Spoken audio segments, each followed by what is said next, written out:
Magandang araw po sa ating mga kaibigan sa mga kayo naroroon. Ano man po ang inyong pinagkakaabalahan. Ngayon pong araw na ito, pag-uusapan natin ng isang mahalaga pa ring paksa sapagkat alam po naman natin na ang kalusugan ang siyang priority natin lalo pa at meron tayo ngayong COVID-19 pandemic na tumama po naman sa iba't ibang bahagi ng daigdig. Dito sa Pilipinas, meron din tayong mga nabalitang mga kaso at patuloy pong tumataas. In fact, yung Department of Health tuloy sa kanilang monitoring. But today, kasama po natin ang isang manggagamot. Siya po ay kaibigan ng ating kaibigan. Siya po ay isang rheumatologist, no? Si Dr. Evan Vista. Siya po ay isang rheumatologist na nagpa-practice sa Bonifacio Global City at maging sa Quezon City ng St. Luke's Medical Center.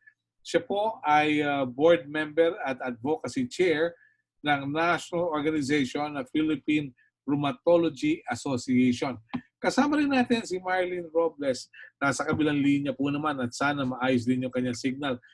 Doctor, magandang araw sa inyo. Dr. Evan, can you hear me? Magandang hapon, Sir Melo. Yes, Opo. Sir Melo, magandang hapon po sa inyo. At It's a pleasure. Marlyn. Isang karangalang makasama kayo ngayon sa ating special edition. Can you tell us, ano ba ang pinagkakaabalahan ng Philippine Rheumatology ng inyong grupo? Opo. So, sa ngayon po, mula nang naging pandemic ang coronavirus at nakikita natin na padami ang kaso, alam natin na karamihan sa mga taong magkakaroon ng COVID-19 magiging mild ang symptoms. Pero napupuno ngayon ng mga ospital dahil may mga nagiging severe. At ngayon po, sa paggamot ng mga pasyente na may COVID dahil wala pang aprobadong gamot sa kanila, may mga gamot na ginagamit namin mga rheumatologists ang nagiging pangunahing subukan para sa mga pasyenteng may malalang COVID-19. Ano po ang inyong observation? May connection ba ang COVID-19 sa kakulangan ng gamot ng ating mga pasyente?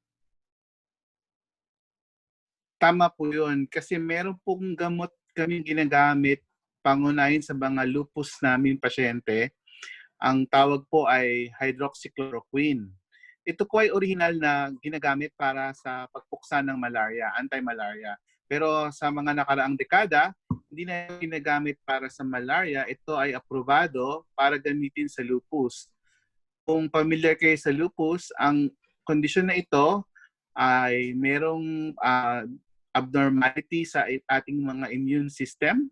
Nagkakaroon po ng dysregulation ng immune system na kung saan ang sarili nating immune system nilalabanan ng katawan at tumatarget sa organ. Itong hydroxychloroquine, isang klase dati na anti-malarial na ngayon ay pangunahing gamot sa lupus, ang ginagawa niya is minomodulate niya yung immune system. Nakita nila sa mga in vitro na pag-aaral para sa coronavirus, mula pa noong unang pumutok ang SARS coronavirus noong mga nakaraang dekada, sa mga in vitro studies, nakita nila na ang hydroxychloroquine ay mabisang pangpuksa sa viral dahil binabawasan niya ang viral load at replication. So ito rin yung naging basihan ngayon para sa COVID na kapag nagbigay ka sa mga in vitro studies na na-publish, nababawasan niya ang in vitro replication ng virus o yung pagdami ng virus. So, sa bagamat hindi pa ito aprobado dahil sa kasalukuyan ginagawa ang mga clinical trials, ito ay malawakang ginagamit ngayon sa buong mundo dahil wala pa tayong aprobadong gamot para sa COVID-19. Kung hindi po ako nagkakamali, nabanggit ito ni President Donald Trump. Di po ba? Tama po yun, no? Medyo naging excited si President Trump nang in-announce na gagamitin to ng US FDA para sa kanilang clinical trial. So hindi pa to aprobado kasi kailangan mong dumaan sa phases ng clinical trial before to maging approved drug, no? Pero meron siyang fast track approval to be used for clinical trial. Mula nung in-announce ni President Trump, naging mas malawak ang paggamit at naging sanhi ng pagkaubos ng supply ng hydroxychloroquine. Kaya nga ang aming organisasyon, ang Philippine Rheumatology Association, talagang pinananawagan namin na hindi ito pwedeng gamitin pangontra kung wala ka namang COVID-19. Ito'y ginagamit ngayon sa mga may kumpirmadong COVID base sa mga in vitro studies ito at mga maliliit na studies na lumabas mula na pumutok ang COVID-19. Opo. For the information of our listeners, gaano po karami ang may lupus sa Pilipinas at gaano kalaki ang inyong pinaglilingkurang komunidad? Okay, ang Philippine Rheumatology Association ay samahan ng mga espesyalista na gumagamot ng mga rheumatic diseases kabilang lupus. Marami pang ibang rheumatic diseases, higit 100. At dalawa sa kondisyon namin ay binibigyan namin ng hydroxychloroquine. Ito po ang rheumatoid arthritis at lupus. Wala tayong national prevalence ng lupus, pero ang worldwide prevalence ay tinatayang around 2%. Karamihan sa mga ito ay kababaihan, mga pregnancy-bearing age or tinatawag nating young females. At ang mga pasyenteng ito ay gumagamit ng hydroxychloroquine pang matagalan or tinatawag term maintenance. Aha. At dito po sa Pilipinas, meron ba tayong masasabi kung gaano karami ang mga ngailangan nitong gamot na ito? So kung ibabase natin sa worldwide prevalence ng 2% or sa US prevalence na around 2% kasi iba't ibang klase ng lupus na merong sa balat lang, merong multi-organ, systemic, at lahat ay gumagamit ng hydroxychloroquine. Kung ang populasyon natin is around 100 million, around roughly 100 million, so roughly, ang estimate natin is at least 1 million kailangan ng hydroxychloroquine. Pero of course, hindi natin alam ang datos ngayon dahil wala tayong prevalence study sa Pilipinas. Pero sa nakikita namin ngayon, sa organisasyon namin, talagang meron ng malawakang kulang ng supply ng hydroxychloroquine mula nang pumutok ang COVID-19. Opo. Subukan natin ang signal ni Marlyn. Marlyn, magandang araw sa iyo. I hope you're there already to join us. Teka. Meron pa tayong adjustment siguro. Doc, when people come to you looking for the medicine, meron ba generic ito na pwedeng mabili sa Pilipinas? Right now, merong sa markado mga 5 brands, no? Pero ang stockpile ng hydroxychloroquine dito sa atin limitado base doon sa demand, which is para sa lupus at rheumatoid arthritis lang. Dahil nagkaroon ng pandemic ng COVID-19, hindi sapat yung prevailing stockpile sa mga botika. So talagang mabilis na naubos yung supply. At ang isa pang problema is yung ibang mga brands inaangkat sa India dahil nagkaroon ng lockdown, mahirap ang supply ngayon. No? So sinusubukan ng innovator na company na magpasok from the regional sources. Pero nakikita natin ang pangdaigdigang demand kaya nagkakaroon talaga ng global supply issues, no? Kasi halos lahat ng bansa ay ginagamit ito ngayon panlaban sa COVID. How would you know anong pagkakaiba ng lupus sa ordinary rheumatism? Okay. Kasi hindi laan ng karamihan sa ating mga Pilipino na ang rheumatology trained din sa tinatawag na clinical rheumatology, no? Kasi wala tayong Tagalog para sa rheuma. Arthritis lang ang tingin nila, no? Pero ang lupus ay isang klase ng rheumatic disease. At ang problema sa lupus ay ang immune system. Ngayon, nakikita nila dito sa COVID na kapag ikaw ay inatake ng virus, sa umpisa, infection lang talaga siya, no? So kahit anong klase ng infection, virus, parasite, lahat yan sila magkakaroon ng reaction sa ating immune system. Now, bigyan ko kayo ng graph, sana ma-appreciate nyo, no? So ito yung sa pag-aaral sa Harvard. Ewan ko lang kung na-appreciate nyo, no? So nakikita nyo ba to, sir? Okay. So technically, ang katawan natin is built to really fight off any kind of infection, from any microbe. So ang nangyayari, kapag ka may infection ka, dalawang klase ng immune system natin ang nag-activate, no? Yung innate immune system at saka yung adaptive immune system. So ang nangyayari, pagka meron kang virus katulad ng SARS-CoV-2 na nagiging sanhin ng COVID, sa umpisa, kayang-kayan kung konti pa lang sila, no? Hindi pa nagre-replicate. Pero ang virus mabilis mag-replicate. So nagkakaroon ng reaksyon yung katawan natin. At may manifesto ng tulad ng pagkakaroon ng lagnat, ubo, o kaya sometimes diarrhea o muscle ache, no? Kapag tumagal ito at hindi na kayanan ng immune system natin, nagkakaroon ng activation ng ating humoral immunity or innate immune system, dito na magkakaroon ng involvement ng mga organs. At dito sa COVID-19 conditions, nakikita nila na yung lungs ang tina-target. At dito sa lungs, nagkakaroon ng problema dun sa mga alveoli, no? Nag-a-attach yung virus dun sa mismong mga cells na kung saan nagpapalit ng oxygen ang lungs. Kaya nagkakaroon ng paghirap sa paghinga, no? Shortness of breath. Now, kapag kaganyan, nag-activate ulit yung immune system natin, nagkakaroon ng overdrive pagka sabi nila sa COVID. Yung overdrive na yan, nagiging hyperinflammation. So, ito yung parang nakikita natin sa mga autoimmune disease. Kaya binibigay yung mga hydroxychloroquine, yung iba pang mga gamot ngayon na ginagamit sa COVID. Kasi merong tinatawag na kapag malala na yung COVID, nagiging cytokine storm. So, ibig sabihin, lahat ng immune cells mo active na active at hindi na nadidistinguish niya yung panglaban sa virus. Kumbaga, nagiging chaotic na sa katawan, natatarget na yung mga organs, katulad ng lungs, nagiging tinatawag na ARDS o yung tinatawag na Adult Respiratory Distress Syndrome. Medyo grabing, actually malalang sakit ito na mataas ang mortality or maraming namamatay sa ARDS at mabilis ang course. Meron din mga tinatamaan sa kidney or sa brain and organ hanggang sa nagkakaroon ng multi-organ failure. Yung gamot na binibigay namin sa lupus, tina-target niya ang immune system. So ang nangyayari, tinatry niyang i-control yung tinatawag na inflammation or hyperinflammatory state. So sinasabi nila dito sa mga maliliit na datos, katulad ditong pinakahuli na hindi pa na-peer review sa China pero published na sa kanilang online access, kapag nagbigay ka ng hydroxychloroquine ng maaga sa kanilang maliit na study, na-prevent na yung tinatawag na lung complication, yung ARDS.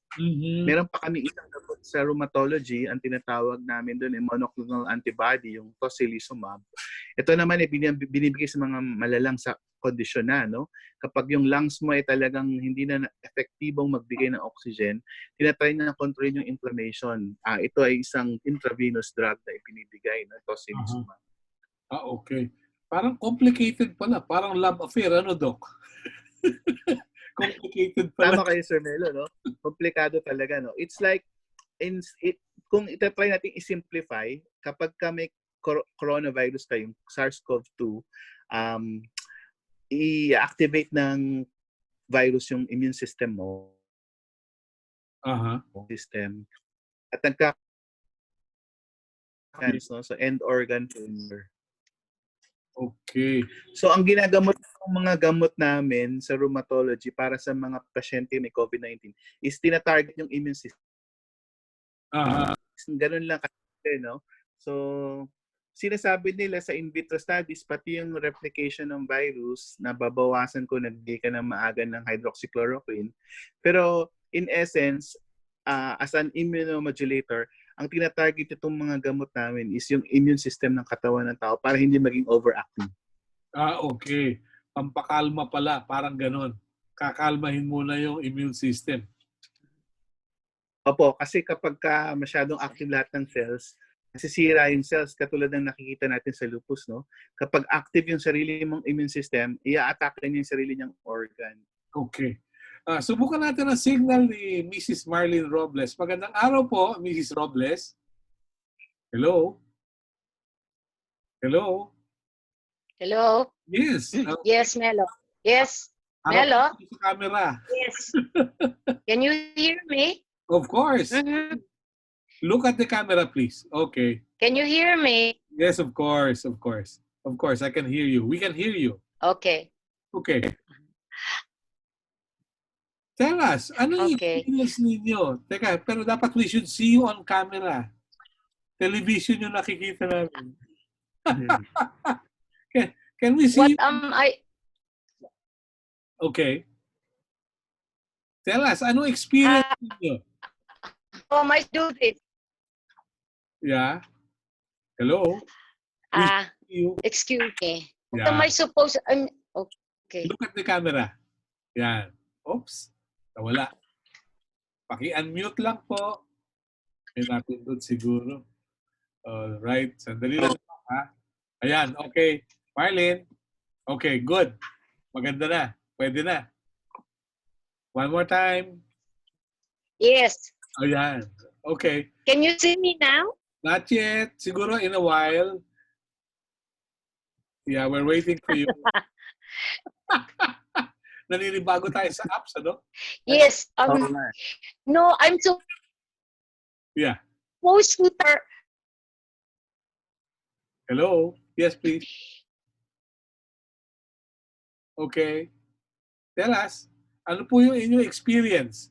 Meron ba kayong nabibiling gamot ngayon? Yes, Marlyn. Hanggang wala noon, no? I mean, kami, yung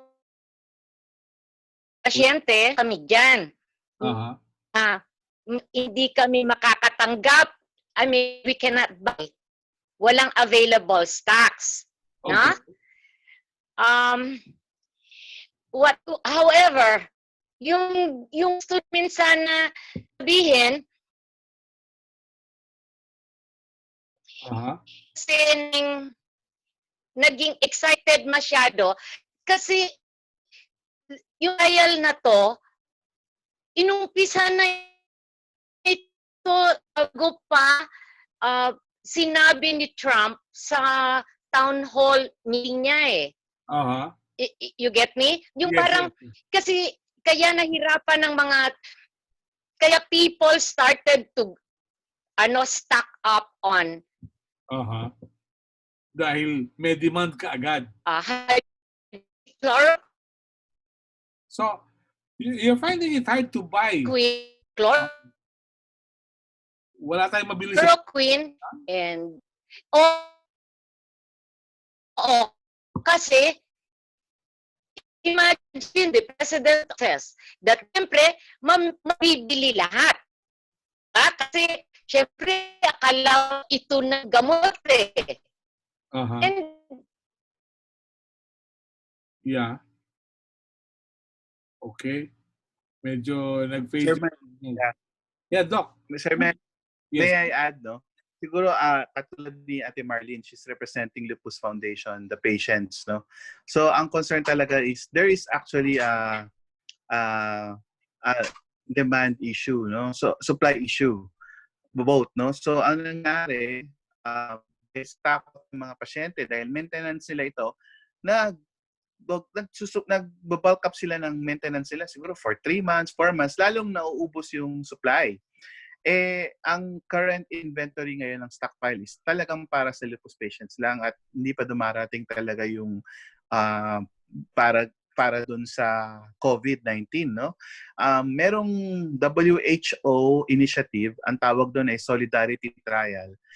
Magiging kasama ang Pilipinas sa Solidarity Trial at i-ship nila ang hydroxychloroquine particularly para sa mga COVID patients. So, ang concern talaga ni Ate Marlyn ay valid kasi ngayon, ang ginagamit na stocks for hydroxychloroquine nationally para sa mga lupus patient and rheumatoid arthritis patient.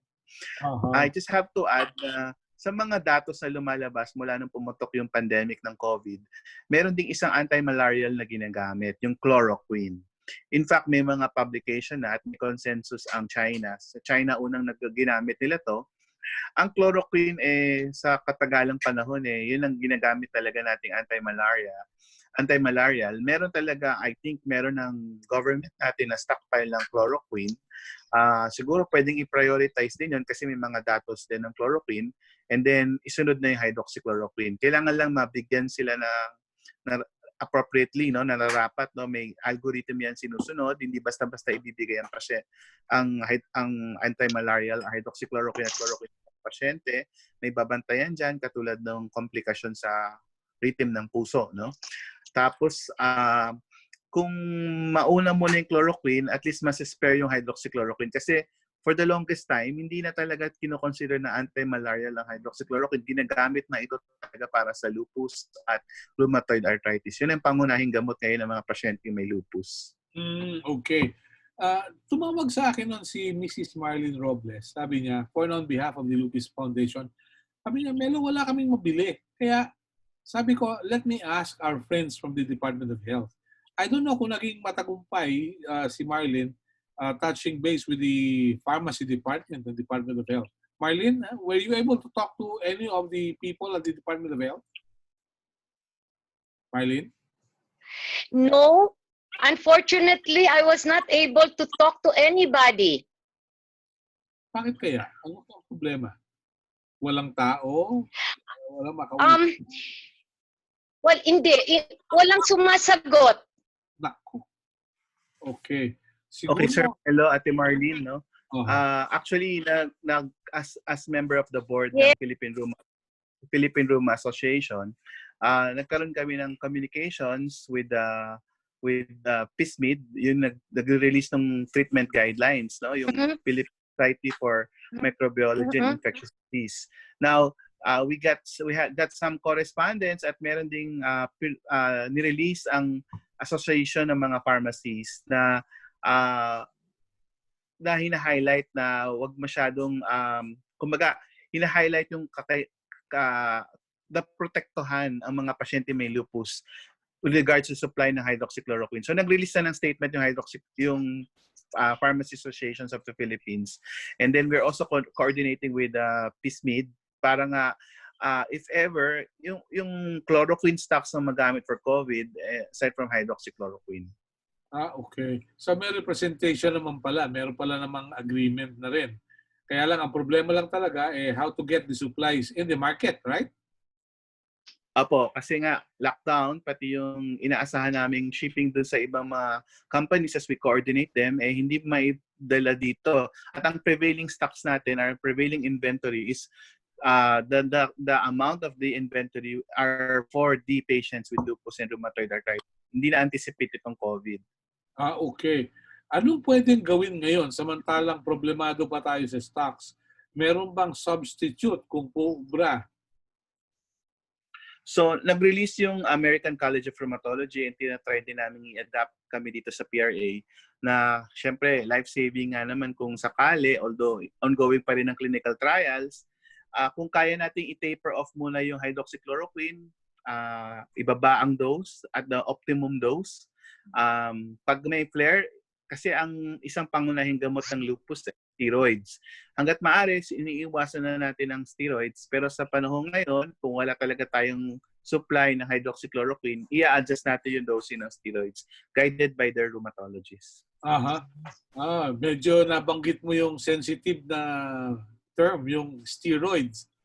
I remember in high school when I was tasked to drink prednisone. Problemang malaki yun.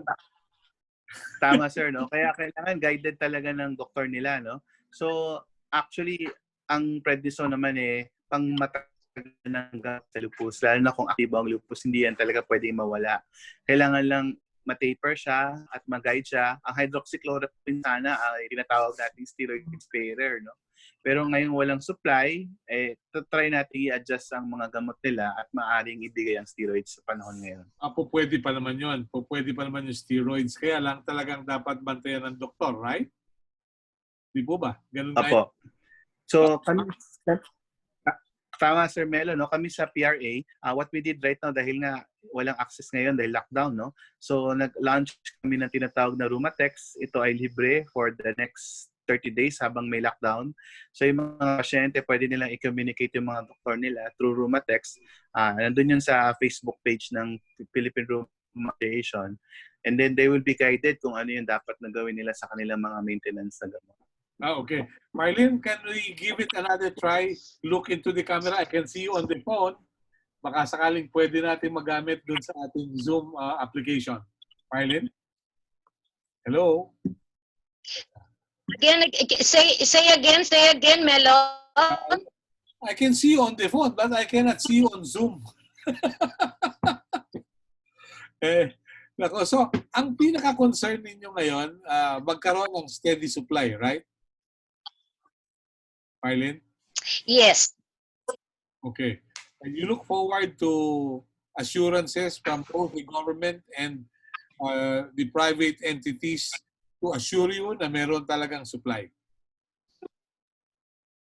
Right?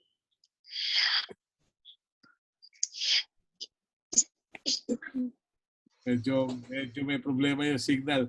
Doc, siguro, give it a try again, Marlyn. Yeah? Hello? Well, it's the internet. It's the internet. Yes.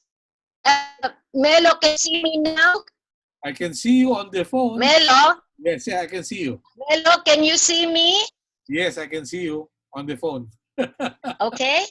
All right. So, what will be your message to the authorities and to the private sector? Ano pong mensahe ninyo sa pribadong sektor? Uy, nawala. Doc? Yes, Marlyn? Yes po. Marlyn? Yes, can you see me? Now, Melo? Yes, yes. Yes. Okay. All right. Go ahead. Anong message mo? What will be your message Kami, to the private sector? Yes. yung sinabi, we will have to be prepared kung kailangan nilang ang steroid take namin.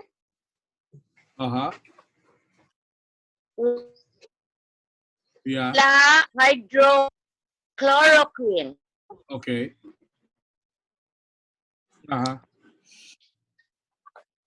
Yes, Doc. How do you make I it? hope na Yes. hindi ito pangmatagalan. Hindi yan pangmatagalan. All right. Okay. And we will be happy. At masaya na kami doon.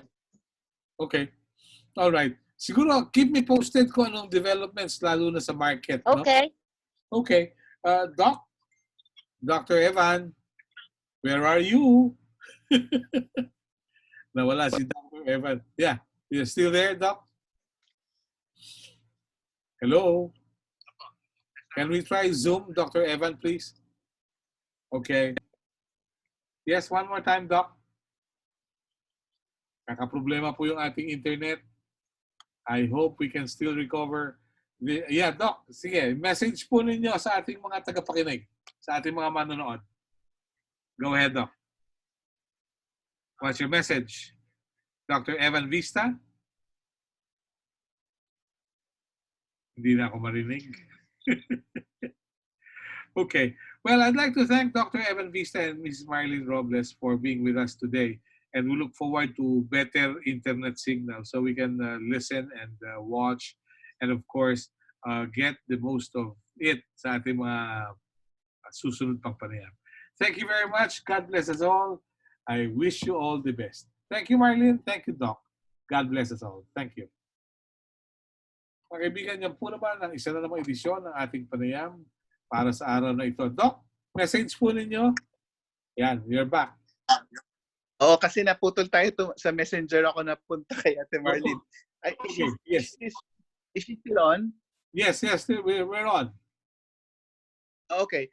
Ang message ko lang po is for the PRA, the National Organization of Rheumatologists, we acknowledge and we're actually optimistic about the role of aromatic drugs for fighting COVID. So, ang reality on the ground is the supply, no? So, we're trying to coordinate with the pharmaceutical companies Merong logistical problems lang, and then but we are closely in coordination with them. So we just want to appeal to our patients, mga patients nating may lupus at rheumatoid arthritis, na you coordinate with your doctor online, telemedicine, or the Rheumatex to be guided kung active ang lupus nila or rheumatoid arthritis. May mga options naman tayo dyan, no? Kailangan lang guided. At yung mga gamot nating ginagamit ngayon para sa COVID na mga pang-lupus at rheumatoid arthritis, it has good potential. Pero nananawagan kami na hindi ito pwedeng gamitin pang-kontra kung wala ka namang COVID. Kasi maraming reports na ginagamit ito as parang prophylaxis, Sir Melo, no? Katulad dun sa malaria, di ba? If you recall, pwede kang mag-take ng anti-malarial bago ka pumunta ng Palawan. Ito yung old practice in the past. So, may mga pag-aaral din ngayon na ginagawa kung pwede ba siyang prophylaxis. Sa ngayon, hindi natin siya maire-recommenda as prophylaxis, no? Okay. Tapos, magiging contributory pa rin ito sa supply. So, marami siyang potential at ang mga gamot na ito, may ground science naman in terms on the immune system response sa mga nagkaroon ng COVID-19. So, you just have to correct the misconception na kapag nagbigay ka ng mga anti-rheumatic drugs, immunosuppressives talaga sila, no? So, kailangan lang guided talaga kapag binigay ito. So, we just have to really advocate using chloroquine bago maubos yung hydroxychloroquine. So, inaintay din natin yung WHO supply ng hydroxychloroquine dahil magpa-participate ang Pilipinas sa solidarity trial ng WHO para yun exclusive for COVID use, no? At hindi maapektuhan yung supply natin sa mga pasyente may lupus at rheumatoid arthritis. Yeah. Doc, is there a website that people can go to for the advice from Philippine Rheumatology Association? So, meron kaming webpage, yung www.philrheuma.org. And then yung Facebook page namin, just type Philippine Rheumatology Association. And then nandun naman sa aming mga wall yung mga abiso, lalo na mula nung pumotok itong pandemic for COVID-19. Okay. Mabuti po kung ganon. Share ko rin sa inyo yung pinakahuling balita kung natanggap ngayon lang. Sinabi po ng Chief Implementing Officer ng COVID-19 na si Secretary Carlito Calves Jr. na malaki ang posibilidad na magkaroon ng enhanced community quarantine extension by 15 to 20 days after April 12. Sapagkat bumagal daw po yung pagpasok ng coronavirus. Ito po yung pinakahuling development ngayon sa isang panayam sa isang himpilan ng radyo. So, Doc Marlyn, yan yung latest developments. I can only hope na yung bottleneck sa delivery ng inyong mga gamot malutas kaagad, mawala yung bottleneck nang walang manganib ang buhay. Thank you very much, Doc. Thank you, Marlyn, for your time this afternoon. Thank you. Thank you again. Salamat Thank you. po. Bye. Sa uulitin, mas maganda na sana signal natin. Thank you. Thank you again. Okay, bye. Bye.